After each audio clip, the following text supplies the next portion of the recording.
Olá, aqui é Ednardo, tudo bem? Sou especialista da saúde e bem-estar do casal e esta é a dica do especialista. Na dica de hoje, vamos falar sobre sexualidade e disfunções sexuais, ok? Vamos lá. A Declaração Universal dos Direitos Humanos garante que o direito de se viver a sexualidade é tão fundamental e universal quanto o direito à vida. Mas o que envolve a sexualidade e o que são disfunções sexuais? Os temas são muito complexos, apresentam vários aspectos e não há a pretensão de esgotá-los aqui. Porém, é muito importante falar sobre eles, ok?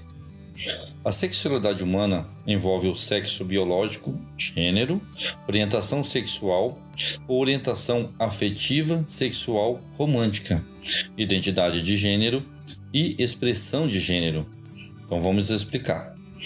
A orientação sexual ou orientação afetiva sexual romântica refere-se à atração que o indivíduo sente e pode ser heterossexual, heteroafetiva, homossexual, homoafetiva, ok? Bissexual, biafetivo, pansexual, assexual, entre outros. A identidade de gênero diz respeito à identificação do próprio indivíduo, ou seja, mulher, homem ou transgênero. E a expressão de gênero é como um indivíduo se expressa de acordo com os papéis da sociedade. Como é isso? Feminino, masculino, andrógeno ou gênero fluido. A sexualidade nasce com o bebê e se desenvolve em sua expressão ao longo da vida. Sua forma está sujeita ao contexto em que a pessoa está inserida e também ao desenvolvimento fisiológico e psicológico individual. A cultura influencia muito como as pessoas se relacionam e como veem a sexualidade dos outros e de si mesmo. Por isso, consideramos o desenvolvimento da sexualidade como algo que envolve muitos fatores. Então, como é a sexualidade em cada fase da vida? Vamos lá.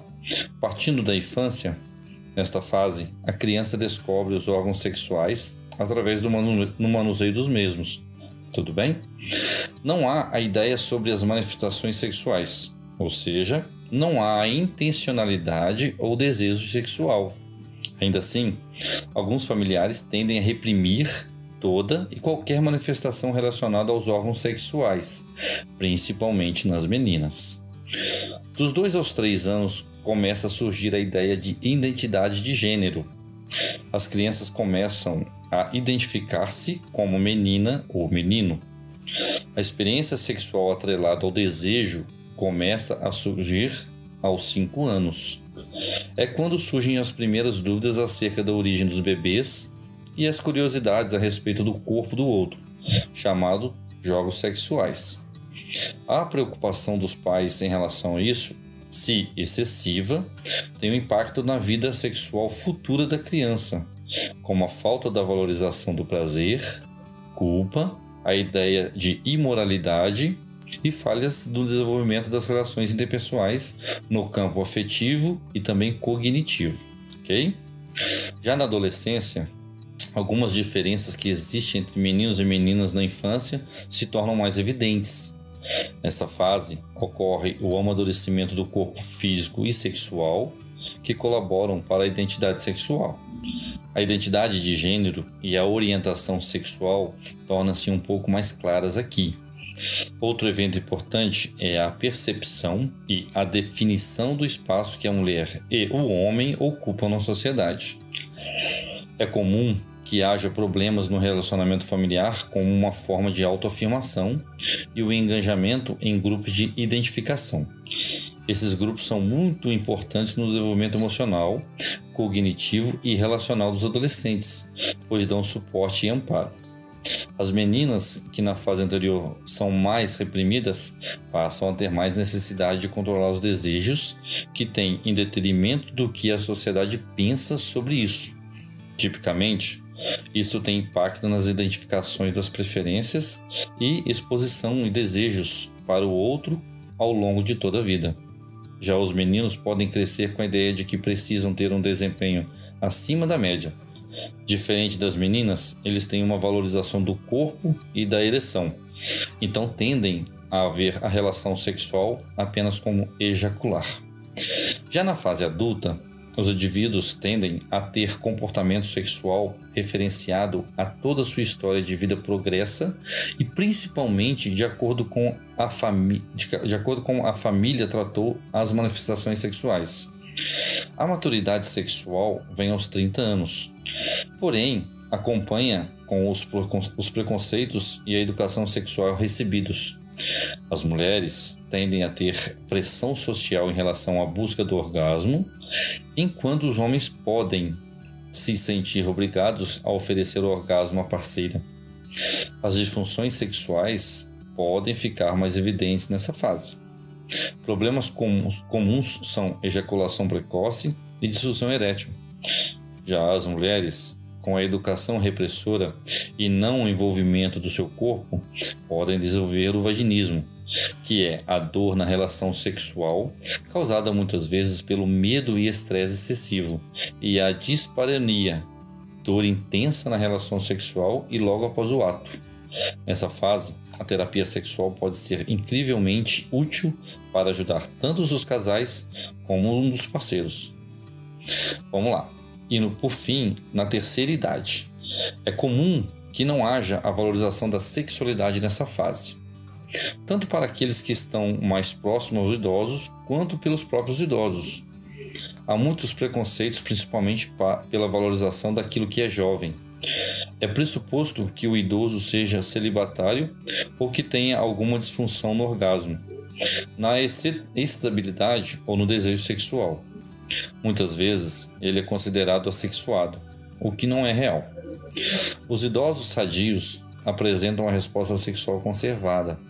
Embora existam algumas limitações a respeito do desconhecimento deles próprios, os homens têm menos desejo e demoram mais para ter ereções, mas podem ter um coito prazeroso e satisfatório. Já as mulheres têm menos lubrificação vaginal, porém isso pode ser corrigido com o uso de lubrificantes. Vamos lá. Para finalizar, vamos falar um pouco sobre as disfunções sexuais, ok? As disfunções sexuais podem surgir por fatores biológicos, hormonais, sociais ou psicológicos. Existem muitas disfunções e há uma preocupação significativa que impacta a qualidade de vida do indivíduo ou mesmo do casal. Alguns fatores psíquicos que podem afetar a sexualidade são preconceitos, ansiedade, depressão, estresse do casal ou individual, falta de comunicação eficaz, alteração do aspecto físico do parceiro, rotina, autoestima e a idealização do parceiro. A terapia, nesse caso, pode colaborar de diversas formas com o desenvolvimento saudável da sexualidade e com o tratamento das disfunções sexuais. O atendimento de casal ou individual pode também auxiliar na identificação da dificuldade enfrentada e no estabelecimento, em conjunto com o paciente, de estratégias para lidar com o problema. Além disso, conta com estratégias específicas e eficazes para cada disfunção, ok? E aí, gostaram da dica de hoje? Não esqueça de compartilhar esta dica com alguém que precise e acesse o nosso canal no Telegram, Bem-Estar do Casal. Procure no Telegram que logo vai aparecer. No canal damos dicas todos os dias, eu e outros especialistas, ajudando pessoas que precisam melhorar seus relacionamentos e a vida sexual. Além de conteúdo exclusivo, sorteios e consultas gratuitas, acesse agora. Bom, eu fico por aqui e a gente se vê na próxima dica do especialista, ok? Até lá! Ter um relacionamento feliz é um direito de todo casal. Sabia que 80% dos casais estão insatisfeitos com seus relacionamentos em todo o mundo? Não espere a tempestade chegar. Procure agora mesmo um especialista da saúde e bem-estar do casal e tenha o relacionamento que você sempre quis. Toda quarta e sexta você ouve nas principais plataformas o podcast Relacionamento Fora da Caixa, para casais que pensam fora da caixa. Apresentação: Everton Moreira.